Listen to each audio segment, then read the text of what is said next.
this hour in South Carolina, where debate will continue in the state Senate this morning on a partisan Republican redistricting effort. This week, State House Republicans advanced a new congressional map that could eliminate the only Democratic district currently held by longtime Congressman James Clyburn. Clyburn is also South Carolina's only black member of the U.S. House and one of the most influential voices in Congress and the Democratic Party.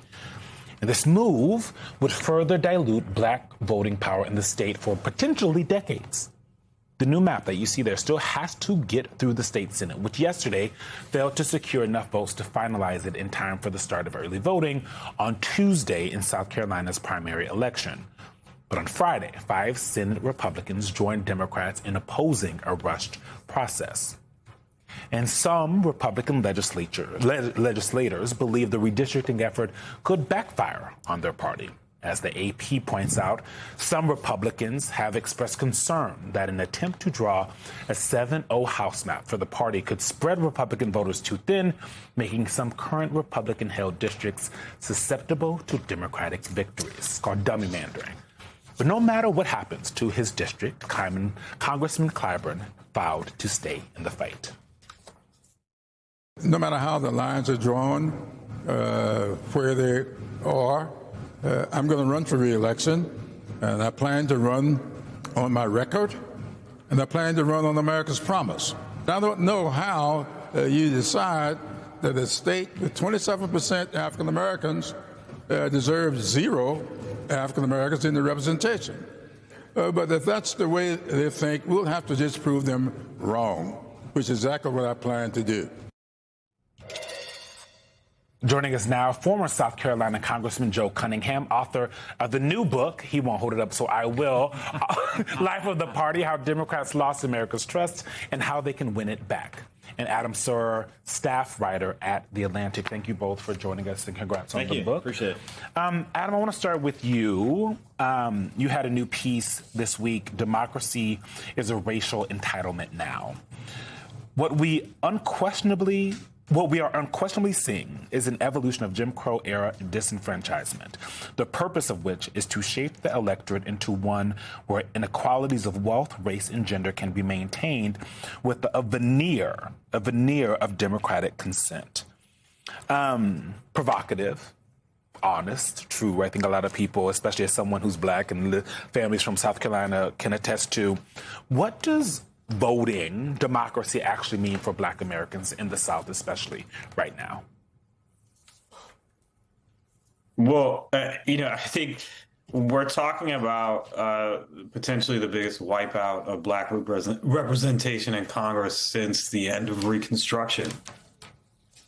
And I think there's a sort of gaslighting that's going on here, where the justices and Republicans writ large are pretending this is just about party, and therefore the 15th Amendment's protections against racial discrimination in voting don't apply. But that doesn't make any sense, because 150 years ago, the partisan valence was reversed. That's when Republicans adopted the 15th Amendment for the purpose of preventing Democrats from disenfranchising black voters. So there's no way that it could have intended to say, well, as long as you're disenfranchising black voters for partisan reasons, it's okay. It doesn't make any sense at all. It is precisely partisan passions that can lead people to do things like this in order to essentially draw districts, as it basically acknowledged earlier, that prevent the people from changing their minds if they don't like their representation. And this would be anti-democratic, even if it wasn't aimed, in a racially discriminatory way. But the fact that it is just tells you how little, honestly, we've actually evolved in the last 150 years, a lot less than you'd hope. And speaking of how little we've evolved, Congressman, listen to what South Carolina Republican Congressman Ralph Norman had to say about why he thinks Congressman James Clyburn doesn't represent South Carolina. Watch this. Jim Clyburn, I like him personally, but he does not represent the rest of South Carolina, which is conservative. His district is close to 47% African American, and then 41%, and with 6% makeup of Hispanics. Congressman, couple things. One, Congressman Clyburn is running for his district, not the state. And two, I love the assumption that African Americans can't be conservative. What makes him think that the 47% of African Americans in Congressman Clyburn's district aren't conservative? Your reaction to whoever that man was? Ralph Norman. Well, what's interesting is Ralph Norman and every other member of the delegation has had a hand in redrawing the district boundaries over the last couple of censuses. So now this has come up. And why has this become an issue? It's because President Trump is making it one. He's forcing his will upon South Carolinians just like he has other issues. But to your point, whether or not South Carolinians, particularly black voters in South, I've run for governor, I've ran my congressional seat twice. In South Carolina, and it's a generalization, I found that black Democratic voters have been the more conservative voters within the, and the most pragmatic within the Democratic Party. Yep. So I would respectfully disagree with him, and also I vehemently disagree with gerrymandering, no matter who does it, and also breaking up communities, which is exactly what's being done here. However, I think what's being proposed right now, I think they're reaching too far. And I think that what the end result could be maybe 2, possibly 3 Democratic pickups in a wave year, such as 2026. Oh. Do you think, though, that does your position against gerrymandering apply to Democrats as well? Do you think Democrats... Across the board, yeah. I think when Democrats do it, it's bad. When Republicans do it, it's bad. What I can tell you, though, is there's only been one party to put a bill on the House floor that would eliminate gerrymandering, and that was the Democratic Party. I was in a caucus, the Problem Solvers Caucus, half Democrats, half Republicans, moderates. Sitting there with Tom Suozzi one time. He was looking for a Republican counterpart to introduce a bill to ban gerrymandering. These are more moderate members on both sides.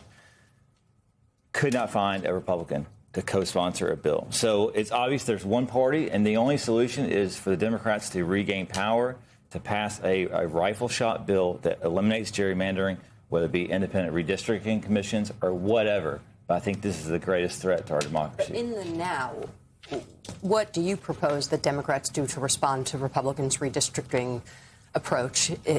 Put our shoulder to the wheel and go flip some of these districts. They've drawn these districts, Trump plus, double digits. The district that I won in South Carolina, SC1, was a district that President Trump had carried by 13 points. That's a spread we're looking at. That was in 2018, okay, when the economy was doing fairly well.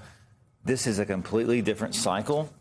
People are pissed. People are angry about the economy, about the affordability. People are upset that President Trump has been in it just for himself and not for his constituents. So there's a lot of opportunity. Now, admittedly, the Democratic brand is toxic as well. I mean, it's 20% favorability. So we have some work to do there. But there is a 11-point generic ballot advantage. And can you imagine the level of success that Democrats would enjoy if the brand was intact or in better shape? I think they have some time to work on that. Not much, though. Adam, I want to bring you in here. The Supreme Court has repeatedly enabled this kind of redistricting, gerrymandering, dummymandering at some point, it feels like. Will voting rights, anti-gerrymandering be a national issue that Democrats can run on? Because they're talking a lot about it right now. But the thing that continues to move people is the economy. And yet, black voters in the past have always enjoyed the pressure of voting rights and getting voting rights, keeping voting rights, has been something that has moved black voters. Can that happen again? I mean, I hope so. I think what's going on right now, essentially, the Supreme Court's blessing of partisan and racial gerrymandering has essentially inaugurated a race to the bottom where both parties are doing what they can to disenfranchise their own constituents in the hopes of creating safe seats in Congress. And I think, you can't have a democracy where people can't change their minds. So you can't have a democracy if lawmakers have locked themselves into districts where they can't lose. So I do think, I think relying on entirely on the consciences of politicians probably won't get this done. It probably will take public demand that their voices be heard. But I think that we're in a very dangerous moment for American democracy. And absent some sort of federal correction and some way to deal with the Supreme Court and its agenda of helping lawmakers disenfranchise their own constituents, I don't think this problem is going to get solved. Hey, Congressman, real quickly, do you think the effort to redistrict in South Carolina, is that going to succeed? That's a tough one. I think it's a decent chance. There are implications of doing that. It will push the primary back into August. So we're going to have an odd situation where all the other primaries will occur on June 9th, save for the congressional one. So people who lose maybe the governor's race might be able to jump back into a congressional race. And the absentee votes are already rolling in, Jackie. Joe Cunningham, Adam Sewer, sticking with us. And we'll get into this week's controversy.